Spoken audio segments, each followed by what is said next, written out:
Assalamualaikum warahmatullahi wabarakatuh. Waalaikumsalam warahmatullahi wabarakatuh. Bismillahirrahmanirrahim. Alhamdulillahi rabbil alamin. Wal aqibatu lil muttaqin. Wala udwana illa 'alal zalimin. والصلاة والسلام على أشرف الأنبياء والمرسلين سيدنا ومولانا محمد وعلى آله وأصحابه المجاهدين الطاهرين أما بعد. Saudara-saudara kaum muslimin rahimakumullah.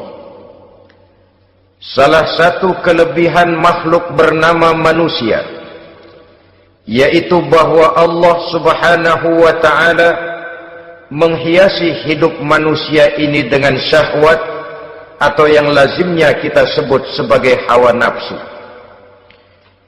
Inilah tenaga yang merupakan daya dorong yang melahirkan dinamika dalam kehidupan manusia, yang menyebabkan terus-menerus terjadinya perkembangan dalam sejarah peradaban dan kehidupan manusia.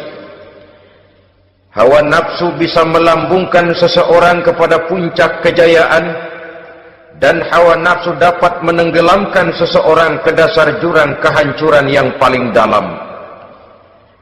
Pada surah Ali Imran ayat 14, Allah subhanahu wa ta'ala berfirman, A'udzu billahi minasy syaithanir rajim. Zuyyina lin-nasi hubbus syahawati minan nisa'i wal banin wal qanatiril muqantarati minadh dhahabi wal fiddah wal khaylil musawwamati wal an'ami wal harth. Dzalika mata'ul hayatid dunya wallahu 'indahu husnul ma'ab. Mari kita perhatikan ayat ini lebih dekat lagi. Allah subhanahu wa ta'ala menjelaskan, Zuyyina linnasi hubbus syahawat. Makhluk manusia itu dihiasi dengan hawa nafsu. Dengan kata lain, hawa nafsu adalah perhiasan. Manusia tanpa hawa nafsu sama saja dengan orang yang tidak berhias, monoton, tidak mempunyai perkembangan dalam gerak kehidupannya. Tetapi kalau hawa nafsu adalah perhiasan, maka jika kita berbicara soal perhiasan, ada dua hal yang harus menjadi catatan pokok. Pertama, kapan satu perhiasan boleh kita pakai? Yang kedua, di mana perhiasan itu harus kita pakai?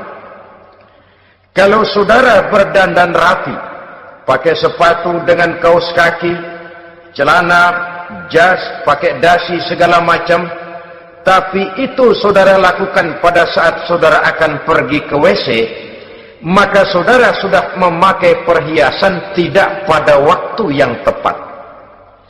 Begitupun sebaliknya, kalau jam tangan saudara pakai di kaki, kopiah saudara pasang di kaki, lalu sepatu naik ke atas jidat, maka saudara memakai perhiasan tidak pada tempatnya yang tepat. Demikian juga sifat yang bernama nafsu. Kapan dia boleh diperturutkan, di mana dia boleh disalurkan, adalah tugas daripada agama untuk mengatur syahwat atau hawa nafsu. Lihatlah kehidupan malaikat. Malaikat makhluk yang diciptakan Allah tanpa hawa nafsu. Maka kehidupan malaikat monoton. Malaikat tidak mempunyai peradaban dan kebudayaan. Malaikat adalah makhluk yang secara instinktif diciptakan untuk berbakti, tidak punya alternatif atau pilihan lain. Saudara lihat, ada malaikat yang sejak diciptakan diperintahkan untuk sujud, sujud saja sampai sekarang enggak bangun-bangun. Ada malaikat yang sejak diciptakan diperintahkan untuk tasbih, tasbih saja, yang lain tidak.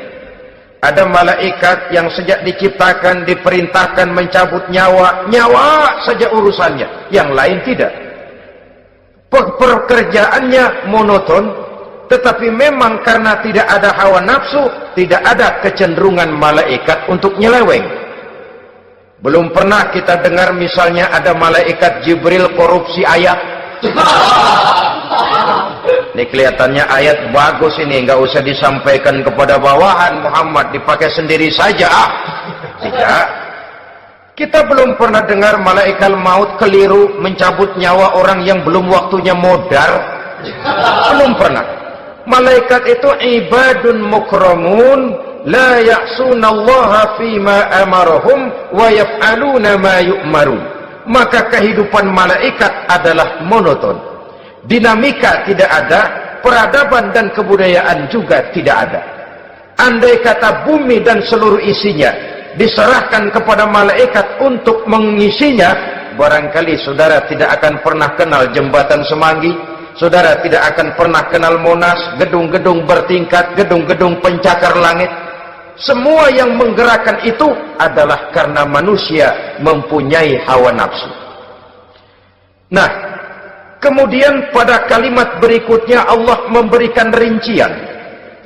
Apa nafsu kepada apa yang paling menonjol dalam kehidupan manusia itu? Pertama, minan nisa, hawa nafsu kepada perempuan. Ini tentu yang ditujukan laki-laki.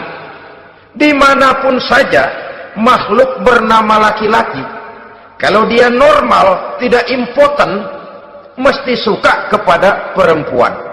Itu wajar, bin pantas alias normal. Tetapi tadi saya katakan di awal, nafsu kepada perempuan adalah perhiasan. Kapan makainya, di mana makainya, itulah tugas agama memberikan tuntunan dan aturan. Saudara-saudara kaum muslimin rahimakumullah, nafsu kepada wanita dapat mengantarkan seseorang kepada puncak kejayaan, tapi nafsu kepada wanita bisa menenggelamkan seseorang ke jurang kehancuran. Bergantung kepada latar belakang apa yang mendorong timbulnya syahwat tadi. Dengan kata lain, motivasi syahwat tadi digerakkan oleh iman dan ketakwaan, atau semata-mata karena memang syahwat yang merupakan kendaraan iblis. Penyelewengan pertama yang terjadi dalam sejarah kehidupan manusia adalah penyelewengan yang dilakukan oleh Nabi Adam alaihissalam pada saat ia memetik buah khuldi. Kenapa itu dilakukan oleh Nabi Adam? Karena terdorong oleh rasa sayang dan cinta kepada istrinya Hawa.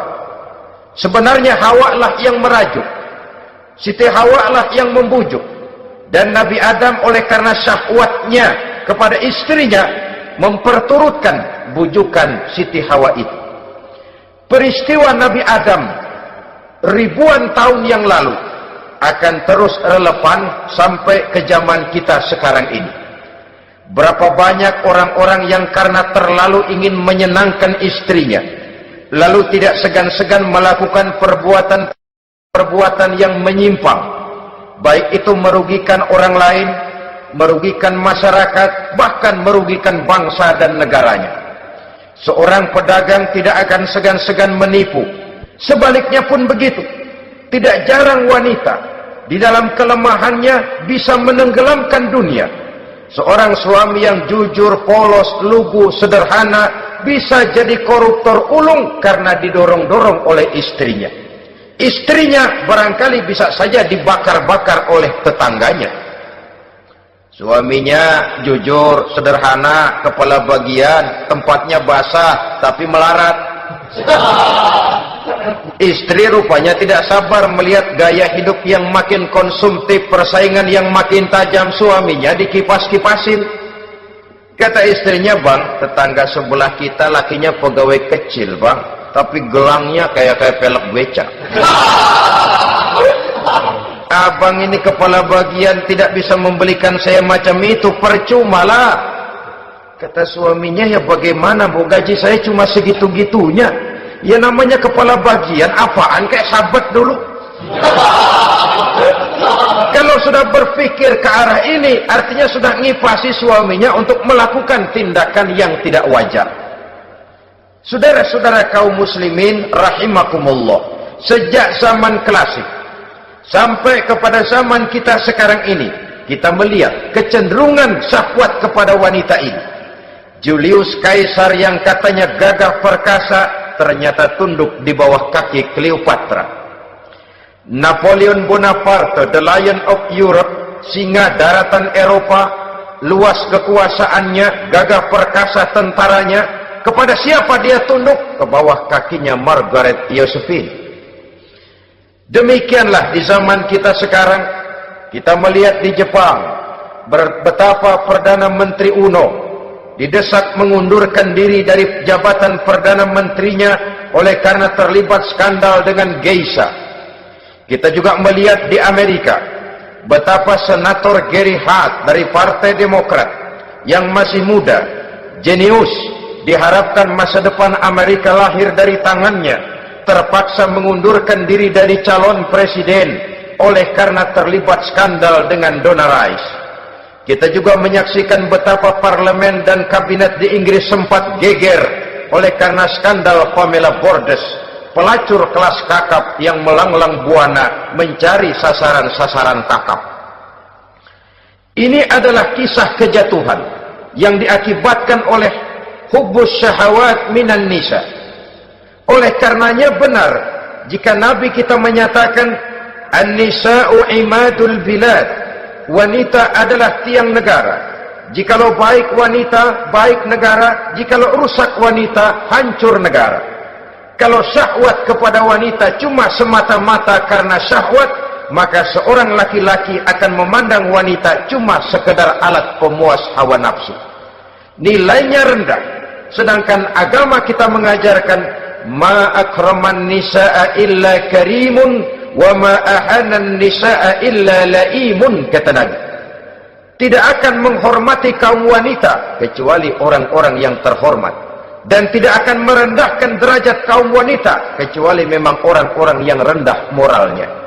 Dengan kata lain, apabila syahwat minan nisa ini dilandasi dengan semangat iman dan ketakwaan, maka kehidupan Rasulullah sallallahu alaihi wasallam sungguh menjadi figur dan contoh dalam kehidupan kita. Perkawinannya bukan karena wajah yang cantik semata-mata, tapi lebih merupakan nilai ibadah kepada Allah Subhanahu wa ta'ala. Dengan demikian, kecenderungan kepada hubbus syahawat minan nisa dikontrol oleh nilai iman. Barometernya, tolok ukurnya adalah iman. Di zaman sekarang banyak kasus kawin campur yang pada akhirnya akan membingungkan kita sendiri. Padahal Al-Quran secara jelas dan tegas memberikan bimbingan. Orang itu kalau sudah, kata Imam Syafi'i, wa ainur ridha an kulli aibin kalilatun kama anna aina suhti tubdil masawiya. Mata kalau dibalut cinta dia buta terhadap nista, tapi mata kalau dibalut benci hanya melihat yang keji-keji saja. Biasanya cinta kepada wanita memang bisa menimbulkan dorongan yang positif, tapi juga bisa membuat seseorang buta sama sekali. Dorongan yang positif paling kurang dari segi penampilan. Coba lihat lelaki kalau lagi demen perempuan, lenjeh banget kan? Sisiran rambutnya rapi, keriskaan bajunya lancip, sepatunya mengkilat, kantong celananya tebel, perkara anduk isinya bukan soal. Yang penting kan gaya. Lalu dinamis, kreativitasnya ada saja timbul. Tapi pada sisi lain, jikalau orang sudah kehilangan pertimbangan, juga kadang-kadang tidak segan-segan mengorbankan akidah, mengorbankan nilai-nilai iman. Padahal ini taruhan utama, sampai Quran dengan tegas memberikan peringatan. Wala amatun mu'minatun khairun min musyrikatin walau a'jabatkum. Perempuan budak yang hitam legam Kalau beriman itu lebih baik untuk dinikahi daripada wanita cantik berkulit kuning langsat tapi musyrik. Lebih baik budak yang hitam legam beriman daripada wanita cantik berkulit kuning langsat berhati bangsat.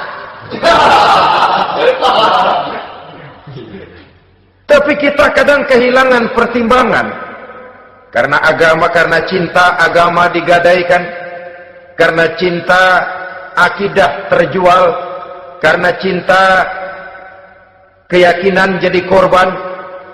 Ini semua penyakit yang datang dari hubbus syahawat minan nisa, kecenderungan mengumbar nafsu kepada perempuan. Ini memang perhiasan, tapi bisa juga jadi bumerang dalam kehidupan manusia. Berapa banyak penyelewengan terjadi karena pengaruh wanita yang tidak bisa jadi bisa. Ini pengaruh di dalam kehidupan memang sedemikian besarnya, sehingga saudara-saudara kaum muslimin, inilah yang perlu dikendalikan dalam kehidupan, kapan dan di mana. Kalau nafsu adalah perhiasan, kapan dan di mana perhiasan itu harus kita pakai, di mana dia harus kita tempatkan. Begitu juga yang menyangkut soal perempuan. Kapan? Ya kapan? Tentu kalau sudah nikah. Di mana? Yang jelas bukan di depan umum.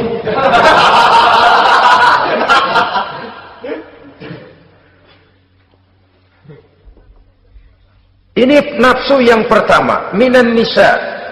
Yang kedua, wal banin.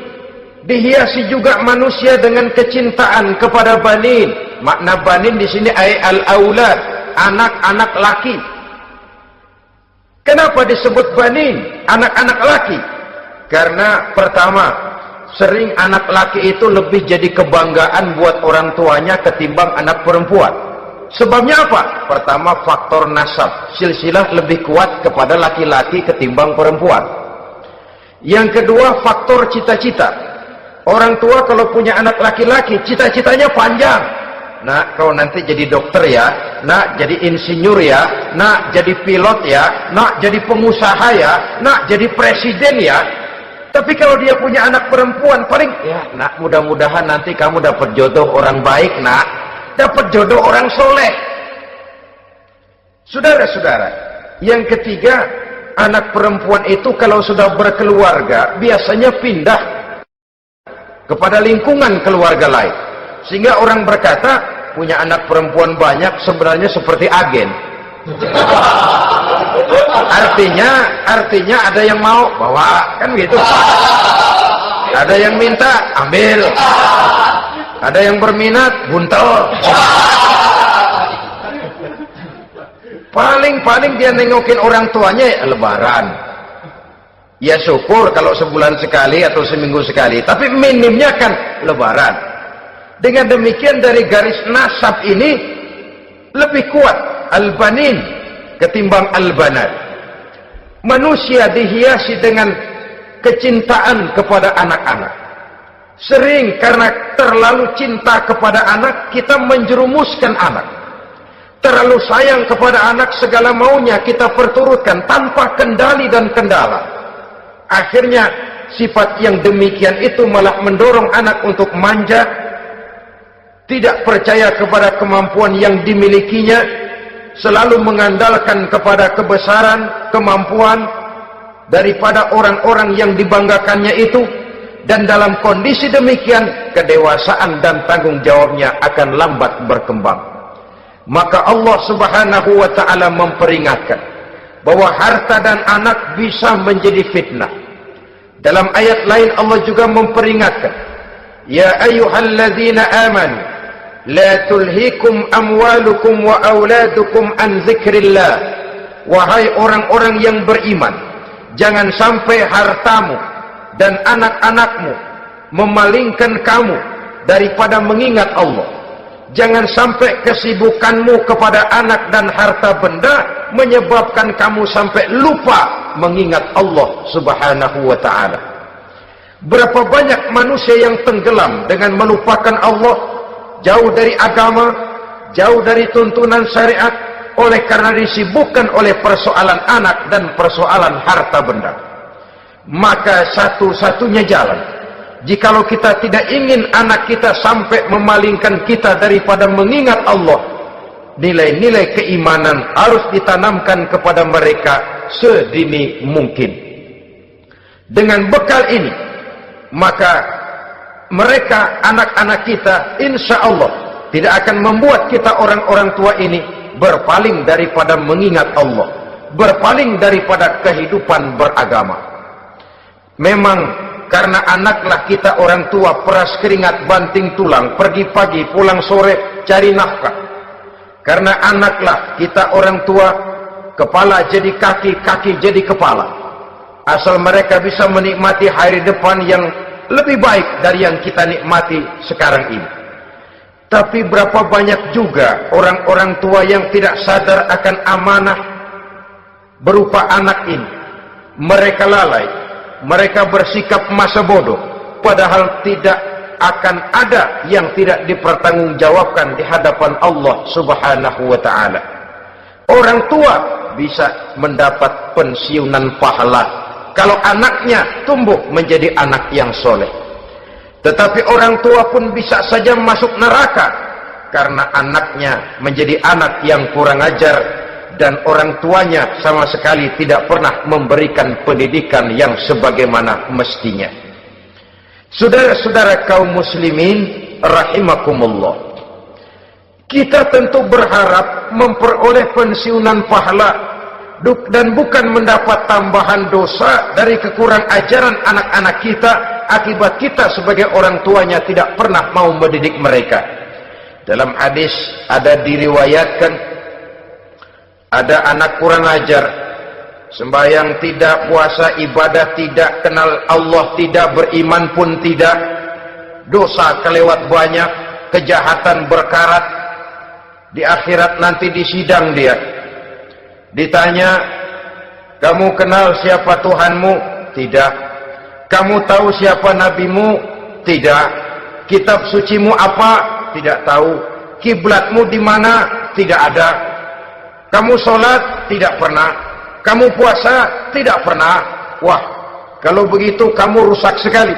Kamu neraka. Anak ini mengajukan protes. Saya menuntut keadilan. Benar saya tidak kenal siapa Tuhan saya. Saya tidak tahu apa kitab suci saya. Saya tidak pernah mendirikan sholat. Tidak pernah melaksanakan puasa. Pendeknya tidak ibadah dan tidak iman. Tapi semua itu terjadi. Sebab-sebabnya tidak lain karena orang tua saya tidak pernah mendidik dan mengajarkan saya. Orang tua saya tidak pernah mengarahkan saya ke jalan itu. Sampailah saya seperti keadaan yang sekarang ini. Orang tua saya enak-enakan ngaji, saya teler diantepin aja.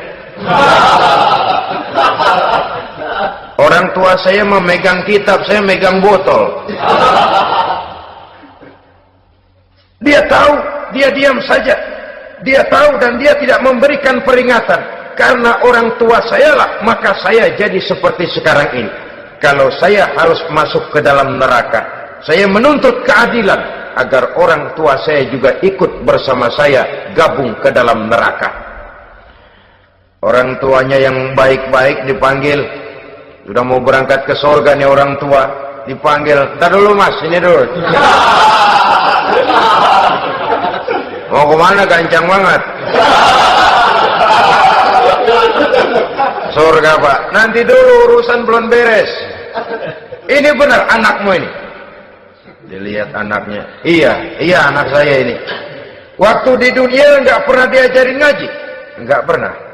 Sampai dia nggak kenal Tuhannya, nggak kenal nabinya, nggak kenal kiblatnya, nggak kenal kitabnya. Iya. Dia sembahyang, kamu diam, dia nggak sholat, kamu diamin aja. Iya kali. Kenapa pakai kali? Yang benar ngomong mas.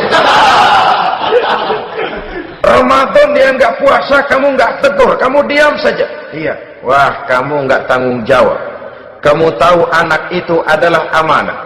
Menyia-nyiakan amanah adalah khianat. Khianat adalah dosa besar. Jadi bagaimana saya? Ya kamu gabung sama anakmu, join ke neraka berdua bareng. Lantaran kamu tidak mau mendidik mereka, anak-anakmu, maka jadilah anak-anakmu seperti sekarang ini. Saudara-saudara kaum muslimin rahimakumullah.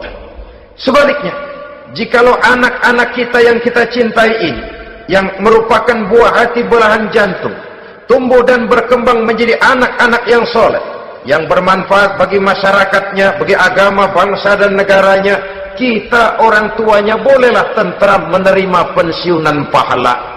Menerima pensiunan pahala dari kesolehan anak yang ditinggalkannya.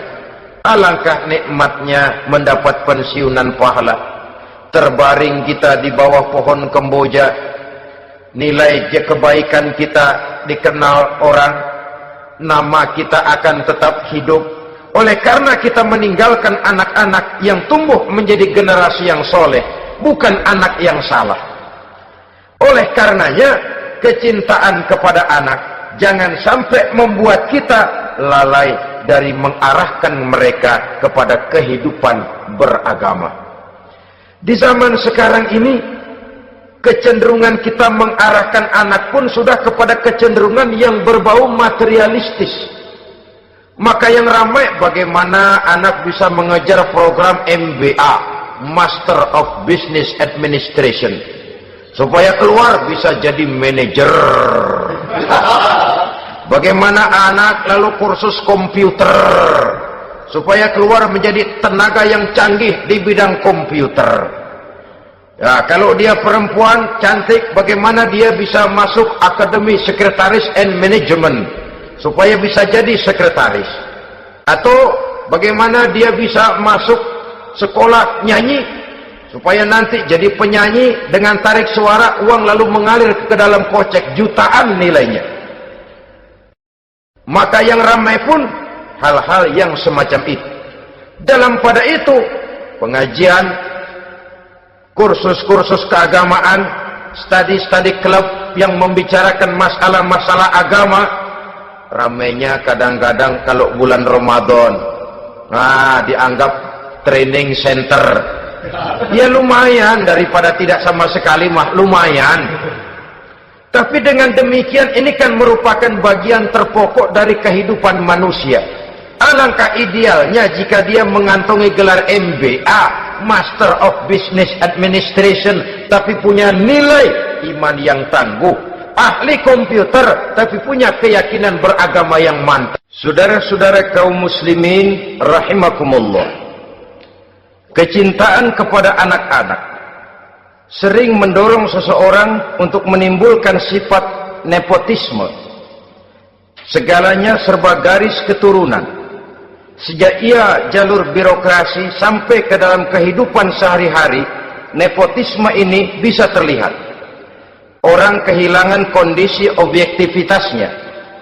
Mampu atau tidak, soal lain. Bidangnya atau tidak, bukan soal. Yang penting masih ada hubungan keturunan. Maka timbullah tumpang tindih untuk sesuatu pekerjaan yang tidak sesuai dengan kemampuan dan keahliannya. Di desa-desa kita melihat masjid, ketua masjid bapaknya, bendahara anaknya, sekretaris mantunya, Bilal besannya, kul beduk engkongnya. Pokoknya asal masih ada garis keturunan, masuk, tidak minggir. Ini pada akhirnya kurang menciptakan pemerataan kesempatan. Iyalah kalau profesinya, tapi kan jarang yang demikian itu. Kita boleh cinta kepada anak-anak kita, tapi jangan lalu mempergunakan posisi yang kebetulan kita gunakan untuk menempatkan anak-anak kita lebih dari kemampuan yang mereka miliki. Nepotisme yang lahir. Sehingga ini bukan saja tidak mendidik, tapi mengakibatkan terjadinya tumpang tindih.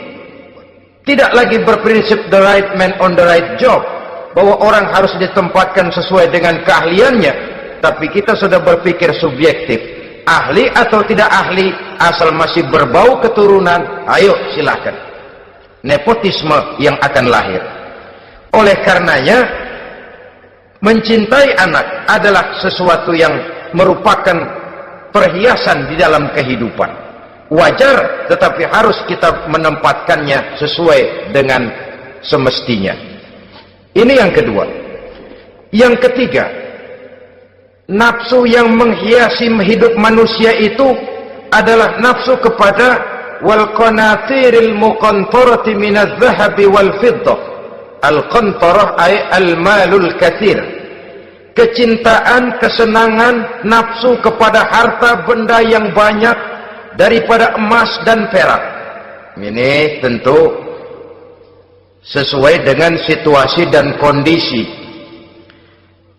Kecintaan untuk mengumpulkan harta benda yang sebanyak-banyaknya, baik itu berupa emas, baik itu berupa perak. Ini cuma penyebutan beberapa jenis dari kecenderungan manusia kepada harta benda. Bukankah sering dikatakan orang bahwa manusia di dalam berhadapan dengan harta itu seperti meminum air laut? Makin diminum, makin kering tenggorokan, makin haus kita dibuatnya. Apabila watak ini kita perturutkan, maka manusia tidak akan pernah kenal puas, tidak akan pernah kenal cukup. Nabi kita memberikan peringatan, "Lau anna libni Adam wadiyani min zahabin labtagha lahuma thalisan wa la yamla'u jawfa ibni Adam illa turab." Andai kata manusia mempunyai dua buah ladang yang seluruhnya berisi emas, akan puaskah manusia? Tidak, mereka akan cari ladang emas yang ketiga. Wala yamla'u jawfa ibni Adam illa turab.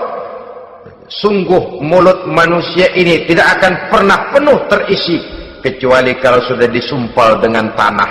Artinya kalau sudah dia dipendam di liang lahat baru cukup. Tetapi sepanjang dia masih bergerak, masih hidup dan bernyawa, masih bisa berusaha dan berbuat, dia tidak akan pernah mengenal puas.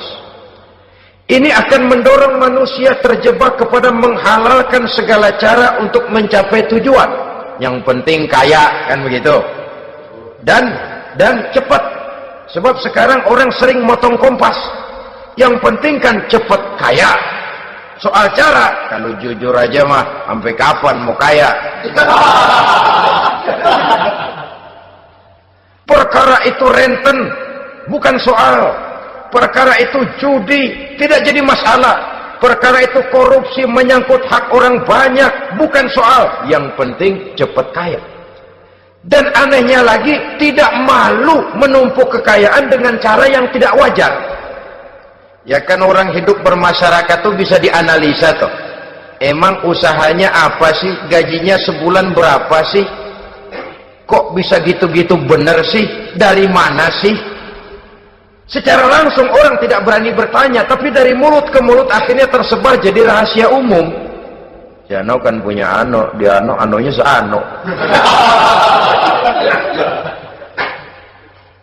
Ini bisa jadi bahan pertanyaan dalam kehidupan, akhirnya jadi gunjingan. Orang sudah tidak terlalu peduli dari mana kekayaan itu diperoleh, yang penting kaya. Dengan menghalalkan segala macam cara, terjebaklah ke dalam cara-cara mafia, terjebaklah ke dalam cara-cara yang tidak wajar, tidak bijaksana, memperkuat klik, clean, dengan menghantam yang lain. Saudara-saudara kaum muslimin rahimakumullah, bahwa manusia punya nafsu ingin kaya itu boleh. Boleh. Agama memberikan tuntunan, memberikan aturan. Tidak hanya sekedar asal kaya, tidak hanya sekedar asal banyak harta. Malahan hadis menyatakan, kalau saudara diberikan umur panjang, pertanyaan akhirat cuma satu kok. Umurmu kau habiskan di mana? Kalau saudara diberikan amanah berupa ilmu pengetahuan, pertanyaan akhirat juga cuma satu kok. Ilmumu kau amalkan untuk apa? Tapi kalau kita diberikan amanah berupa harta benda, pertanyaan akhirat itu dua. Min aina iktasabahu wa fima anfaqahu. Dari mana hartamu kau dapat, kemana hartamu kau belanjakan. Dari mananya ditanya, kemananya juga ditanya. Depan belakang ditanya. Dan kalau mempergunakan harta untuk kesenangan syahwat, orang berani bukan main. Tapi kalau untuk kepentingan agama, yang hakikatnya untuk kepentingan dirinya sendiri, berat, seperti nyabut bambu dari ujung. Orang kalau menyumbang masjid 100.000, itu kan zahirnya memberikan panitia masjid. Tapi hakikatnya kan dia nabung buat dirinya sendiri. Seolah-olah dia cuma berkata, Pak, tolong saya titip 100.000, ini untuk kepentingan saya di akhirat nanti. Silakan uangnya mau dibelikan semen, pasir, kaca, pintu, jendela, silakan. Saya cuma titip, ini untuk saya di akhirat nanti. 100.000, Pak. Zahirnya dia memberikan kepada panitia masjid, madrasah, pesantren, yatim piatu. Hakikatnya dia nabung buat dirinya sendiri di akhirat. Malah tabungan ini bukan SDSB namanya, SDBS. Sumbangan dana berhadiah surga, itu SDBS namanya. Sekarang orang mengejar SDSB, lalu berat mengejar SDBS. Sumbangan dana yang berhadiah surga langsung dari Allah Subhanahu wa ta'ala. Coba kalau dia main golf, sewa lapangan golf itu 400-500 ribu sebulan, paling 4-5 kali main. Beli stick golfnya saja sampai jutaan. Datang panitia pembangunan masjid 100.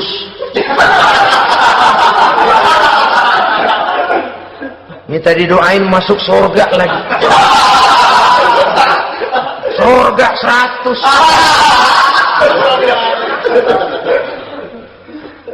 Saudara-saudara kaum muslimin rahimakumullah, kecintaan kepada harta benda yang banyak, baik berupa emas, berupa perak, mendorong orang untuk berlomba-lomba yang Allah peringatkan dalam Al-Quran, alhaakumut takatsur hatta zurtumul maqabir. Kamu telah lalai akibat kamu berlomba-lomba memperbanyak materi dunia. Hatta zurtumul maqabir, sampai kamu dekat masuk ke liang kubur, baru rupanya sadar bahwa perlombaan ini tidak akan pernah sampai ke garis finish. Betapapun jauhnya rally Paris-Dakar, garis finishnya ada. Betapapun hebatnya medan yang ditempuh, buasnya gurun pasir Afrika, garis finishnya pasti ada. Itu kan rally yang terbuas di dunia katanya, Paris-Dakar. Tapi garis finishnya ada. Namun jikalau kita berlomba memperbanyak harta, kita tidak akan pernah sampai ke garis finish. Yang kecil-kecilan aja dah. Kalau orang ditanya, kamu kenapa sih belum mau sembahyang? Ya bagaimana mau sembahyang, Pak, tinggal di Jakarta masih kontrak. Sampai habis tahun diubur-ubur yang punya rumah. Kalau punya rumah sendiri walaupun kecil-kecilan, saya mau ibadah, Pak. Ya, diberikan rezeki oleh Allah, bisa bikin rumah walaupun kecil-kecilan. Belum juga mau sembahyang. Kok belum juga sembahyang? Iya, Pak, rumah emang udah punya sendiri, cuman kecil, Pak. Atasnya atap, kalau hujan aja bocor. Kalau bisa bikin rumah yang permanen, Pak, tenang, saya ibadah, sembahyang saya rajin. Iyalah, diberikan rezeki, bisa bikin rumah permanen. Bagus rumahnya. Lain lagi. Iya, rumah sudah permanen, tembok, kubin. Cuman isinya belum ada, Pak, perabotannya. Tuh. Kalau punya peralatan rumah tangga yang memadai, tenang, saya ibadah. Diberikan juga rezeki, bisa beli perabotan rumah tangga yang lumayan. Di atas tekelnya sudah pakai karpet, mebelnya spaghetti, tempat tidurnya alga spring bed, dan lopilo, ada kulkas, ada TV, di sebelah TV ada kunci mobil. Kuncinya mobilnya.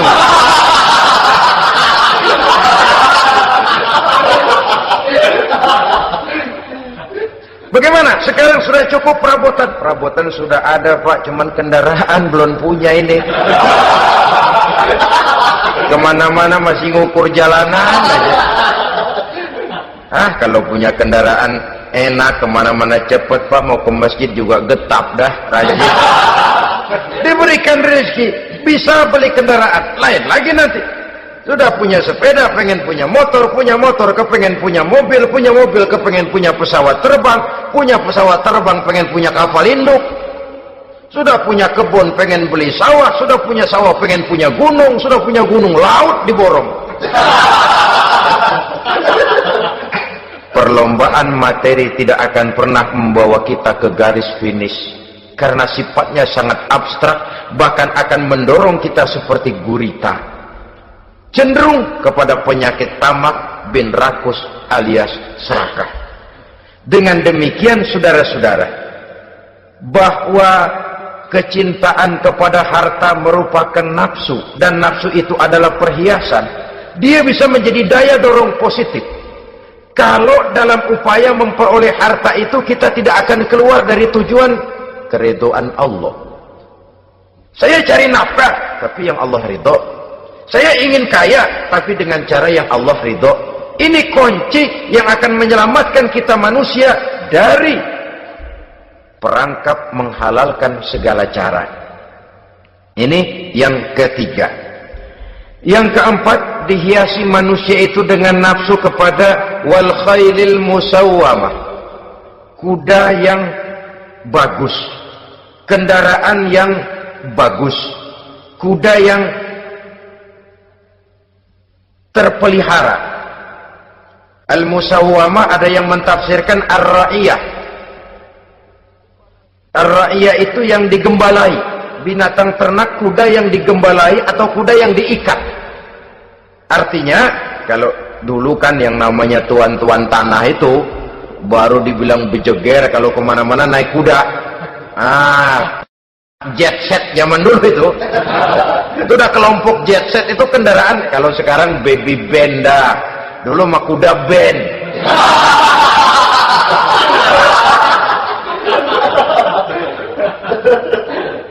Manusia punya kecenderungan suka kepada kendaraan, apalagi di zaman sekarang ini.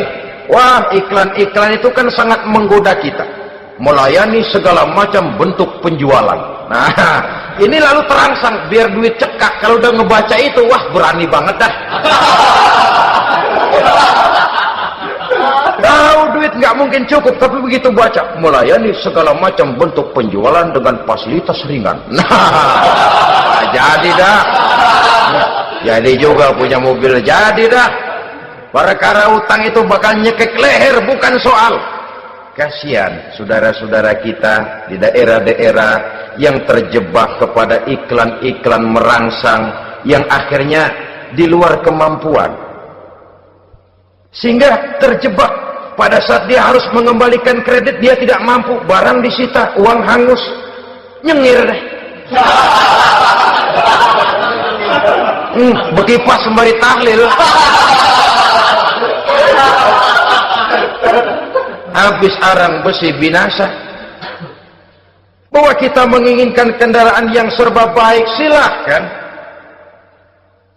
Tiap akhir tahun ganti merek, keluar yang baru, ganti lagi. Itu kalau orang yang mampu. Buat kita yang tidak mampu, kenapa tidak bersyukur melihat yang lebih rendah di bawah kita? Alhamdulillah kita punya mobil, tangga kita cuman punya motor. Yang punya motor, syukur kita punya motor, bisa rada cepetan. Tangga sebelah punya sepeda, mana-mana kekejek mulu. Yang punya sepeda, alhamdulillah punya sepeda. Tangga sebelah kemana-mana jalan kaki. Yang jalan kaki, syukur masih bisa jalan. Teman sebelah lumpuh bertahun-tahun enggak. Yang lumpuh, alhamdulillah masih hidup. Tangga sebelah kemarin out, nggak balik lagi. Saudara-saudara, saya pikir menengok ke atas itu perlu supaya ada rangsangan kita untuk maju. Tapi menengok ke bawah pun juga lebih perlu agar kita mensyukuri yang ada dan tidak suudzon, tidak buruk sangka kepada Allah. Apa yang diberikan Allah kepada kita sekarang ini, itulah yang terbaik menurut Allah untuk kita. Saudara-saudara kaum muslimin rahimakumullah, Dahulu ada seorang pemuda, matanya buta. Dia mengeluh, ya Allah, kenapa saya dilahirkan dalam keadaan buta? Apa dosa saya? Apa salah saya? Andai kata saya tidak buta, saya melihat keindahan alam ini, saya lebih akan bersyukur kepadamu ya Allah. Nah sudah, dia berburuk sangka kepada Allah. Satu hari, ini Raja Baduy di pedalaman mengerahkan tentaranya menculik anak-anak muda. Ini Raja Baduy ini kanibal, artinya suka makan daging manusia. Anak-anak muda ini diculik. Yang masih muda-muda ya, kalau kambing muda itu kan di sop rada sedap. Rupanya ini Raja kanibal ini begitu. Anak-anak muda termasuk ya pemuda yang buta tadi itu kena culik. Ya sudah diculik, rawatlah di istana raja ini, diberikan pakaian bagus, dikasih makan serba enak. Sebab apa? Supaya badannya gemuk. Setelah gemuk nanti dipotong di sop legit. Sudah, kerjanya cuma makan tidur, fasilitas nikmat, tidur enak. Dah giliran dapat 1 bulan 2 bulan kemudian, ketika mau diambil anak-anak muda ini, raja sendiri yang milih mana yang di sop duluan nih. Sampai giliran anak muda yang buta ini, raja geleng kepala. Yang begini mau buta, dagingnya nggak enak. Ini satu lepas saja, lepas. Saya mau makan daging orang buta, lepas saja. Pulang ini anak muda, batinnya bersyukur, sujud syukur, ya Allah, katanya, untung saya buta. Coba kalau saya nggak buta, udah habis saya di sop. 2 bulan yang lalu dia mengeluh, ya Allah, kenapa saya dilahirkan dalam keadaan buta? Sekarang dalam pulang ke rumah, perjalanan menuju ke rumah, dia berkata, alhamdulillah, andai kata saya tidak buta, habis badan saya di sop oleh raja yang kanibal tadi. Saudara-saudara kaum muslimin rahimakumullah. Jadi dengan demikian, pola hidup yang konsumtif sesungguhnya sangat tidak mendidik apabila dilatar belakangi oleh kemampuan yang tidak menunjang. Dengan demikian, setidaknya mendidik orang untuk berkhayal. Anak-anak muda sama merek mobil ngerti banget dah, punya kagak? Ini BMW model terakhir nih. Nih, kemarin gue ngeliat di sana, gue megang apa?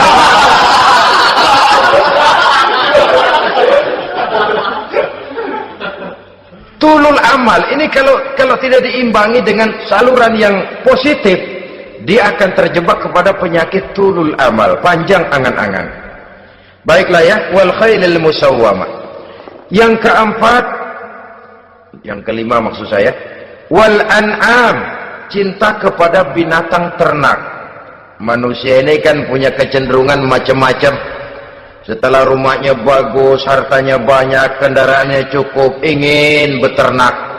Jadilah peternak.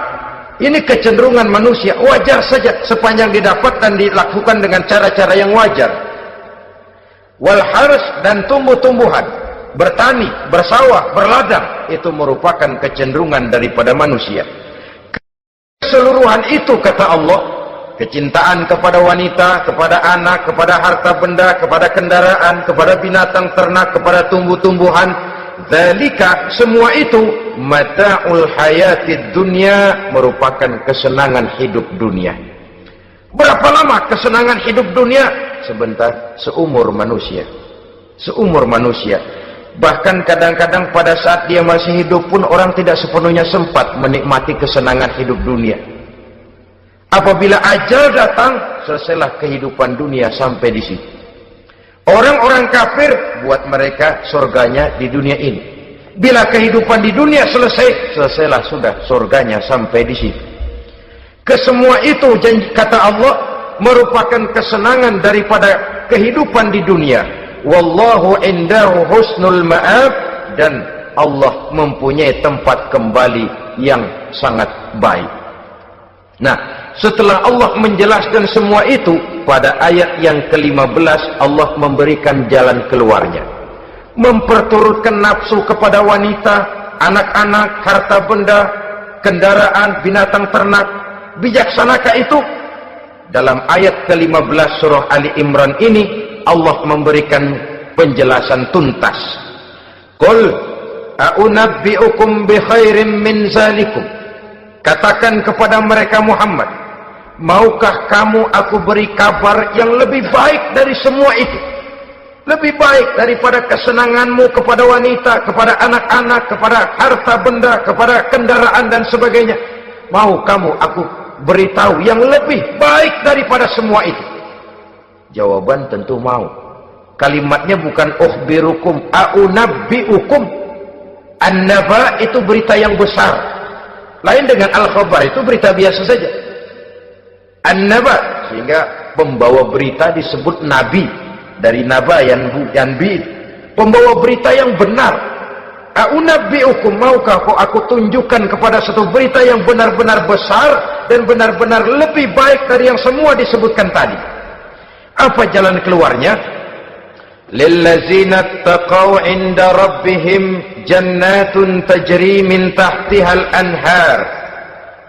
Bagi orang-orang yang bertakwa kepada Allah, mereka akan mendapatkan surga yang di bawahnya mengalir sungai. Khalidina fiha, mereka akan kekal di dalamnya. Wa azwajun mutahharah, dan mereka mendapat istri-istri yang suci. Wa ridwanum minallah, dan keridhaan daripada Allah Subhanahu wa taala. Kalau kamu hai orang-orang yang beriman, kalau kamu hai manusia menyangka bahwa nafsu kepada wanita, anak-anak, mengumpulkan harta benda, kendaraan yang menarik, binatang ternak dan tumbuh-tumbuhan itulah yang lebih baik untuk kesenangan dunia. Memang itu kesenangan dunia, tapi nih, seolah-olah kata Allah, nih, saya kasih tahu kamu, aku beritahu yang lebih baik dari semua itu. Apa? Takwa kepada Allah, kecintaan kepada wanita. Kalau takwa dasarnya, orang nggak amburadul, nggak semrawut, nggak pokoknya gue masalah perempuan dan membuat terus. Tapi punya kaidah, punya norma. Bikin juga kepada anak-anaknya, demikian juga kepada harta benda. Pokoknya asal harta, mau halal mau haram, tekuk terus deh. Semuanya dilandasi oleh taqaw, lillazina taqaw, oleh ketakwaan kepada Allah. Nah, ketakwaan ini akan menghasilkan apa? Inda rabbihim jannatun tajri min tahtihal anhar. Melahirkan, menghasilkan surga yang di bawahnya mengalir sungai-sungai. Saudara-saudara kaum muslimin rahimakumullah, jika kita menyangka bahwa wanita bisa memberikan kesenangan, iya, kesenangan dunia.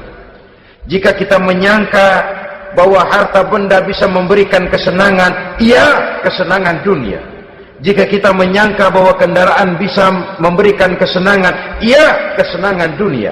Tapi kita tidak cuma ingin itu, kita ingin itu semua juga bisa membawa kesenangan akhirat. Caranya landasi dengan takwa. Kesenangan kepada wanita didasari dengan takwa. Maka jangan jadikan wanita cuma sekedar alat pemuas hawa nafsu. Kesenangan kepada anak-anak dilandasi dengan takwa. Maka anak-anak diarahkan kepada jalan yang diridhoi Allah. Kesenangan kepada kendaraan dilandasi dengan takwa. Maka kendaraannya selalu mengarah berjalan menuju jalan takwa, diridhoi oleh Allah Subhanahu wa taala. Kalau tidak, itu mobil selempengan Ancol gancang banget dah. Tapi giliran dihadapin ke masjid, mogok mulu. Urusan ngaji ada aja halangannya tuh kendaraan. Tapi kalau untuk urusan maksiat, ngebut benar-benar. Dilandasi dengan ketakwaan, sehingga dengan demikian tidak hanya sekedar surga di dunia ini, tapi lebih-lebih di surga di akhirat nanti. Khalidina fiha, kekal. Kalau dunia ini kan zillun zail, bayangan. Hari ini kita jaya, besok kita bangkrut. Siapa yang mau menghalangi? Hari ini kita melambung, besok kita nyungsep. Siapa yang bisa menarik? Tidak kekal, berubah, temporer, relatif. Di sana kebahagiaan yang dilandasi dengan takwa ini sudah surga, kekal di dalamnya, azwajun mutahharah, mendapat istri-istri yang suci. Suci dalam arti belum pernah dijamah orang lain. Suci dalam arti tidak pernah terkena halangan. Seperti men misalnya. Baik menstruasi atau mencret, itu tidak. Azwajun mutahharah. Konon makna mutahharah ini ya artinya juga bisa selalu gadis, bidadari, selalu perawan, tidak pernah janda, walaupun tiap hari dipakai, perawan terus. Dan yang lebih penting, waridwanum minallah, mendapat ridho dari Allah Subhanahu wa taala. Jadi hawa nafsu dengan motivasi takwa, itulah sesungguhnya yang dikehendaki oleh Ali Imran ayat 14 dan 15. Dengan demikian, manusia dengan ketakwaannya mengendalikan hawa nafsu dan bukan malah dikendalikan oleh hawa nafsunya. Sehingga dengan demikian seluruh fasilitas yang dimilikinya, baik itu berupa istri, anak, kendaraan, binatang ternak, harta benda, tanam-tanaman, seluruhnya semakin meningkatkan ketakwaannya kepada Allah Subhanahu wa taala. Mudah-mudahan kita bisa mencapai tingkat ini, di mana kita hidup mampu dan sanggup mengendalikan nafsu, bukan malah dikendalikan oleh hawa nafsu. Terima kasih dan mohon maaf. Wassalamualaikum warahmatullahi wabarakatuh. Waalaikumsalam warahmatullahi wabarakatuh.